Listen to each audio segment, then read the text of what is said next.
purpose ng demo, para ipakita yung product kung nagpa-function siya. Kasi maraming binibili nga sa online na hindi naman daw sila nakatipid. So ngayon, ang purpose ng demo, para ipakita yung device, how it works. Okay, ito yung kontador. Ang bahay natin may kontador. Wala tayong ginagalaw sa kontador, kaya hindi tayo nagnanakaw ng kuryente. Wala tayong nilalabag na electrical code sa Pilipinas. Hindi tayo nagtatampering, naglalagay ng magnet o binubuksan yung kontador. At hindi tayo dito gumagawa. Dito tayo sa loob. So, itong kontador, di ba may breaker tayo sa bahay? Ito yon. Gumamit tayo ng digital meter para basahin yung voltahe. Ang voltahe ngayon, 230. So, tolerable siya. Ito naman yung amperahe.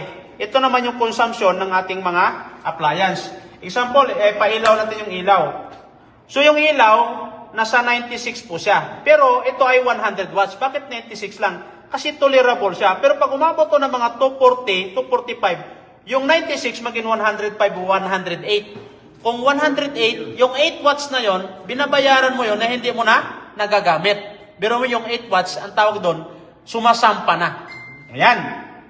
So itong device natin, naka-centralized function to. Pag sinaksak mo to sa outlet sa bahay mo, basta 3,000 ng lahat. Pag mayroon kang electric fan, ilaw, washing machine, naka-centralized function na siya.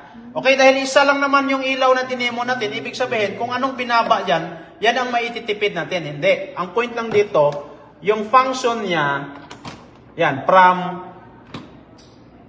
96, 61 lang. Pero yung ilaw, ganun pa rin siya. Siyempre, pag nagdagdag ka ng other appliance, sample, nainitan ka, paandar ka ng electric fan, so dadagdag din yung consumption. Pero ito talaga, pag walang device, ito talaga yan, 169. Dahil meron siyang device, 133 na lang. Siyempre, bukod sa electric fan, gumagamit ka ngayon ng heater.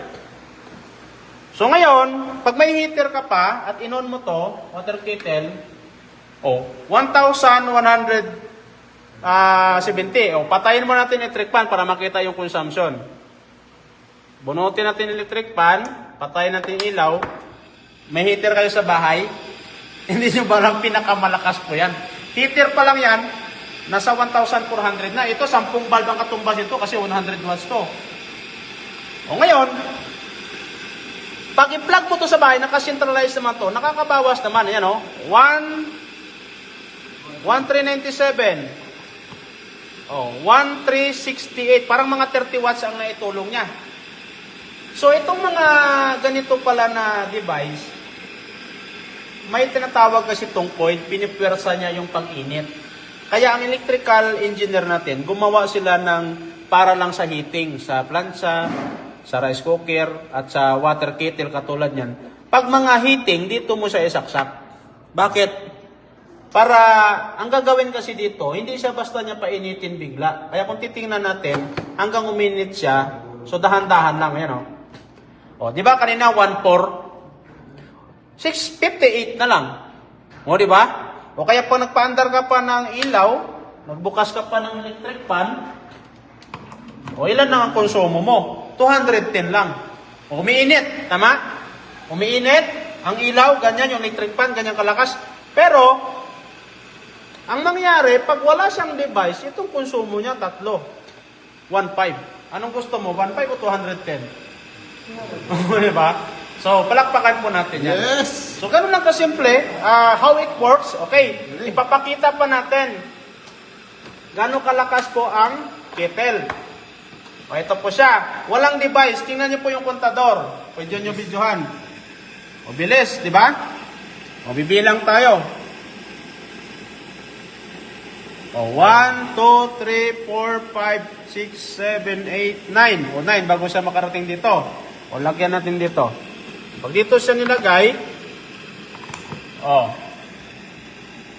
2, 3, 4, 5, 6, 7, 8, 9, 10, 11, 12, 13, 14, 15, 16, 17. 17 siya. Kanina 9. Palakpakan po natin yan. So, ganyan kaganda po yung product natin. Bumagal kasi. So, kasi, mababa lang ang consumption niya, 58 lang. Tama. Di ba? Ayan. So, ngayon, kahit hindi kayong magaling, Magaling ang product. may magaling tayong product, may democate ka kasi. Eh kahit sabihin mo, ako tong papaya to, taba-taba mo, hindi man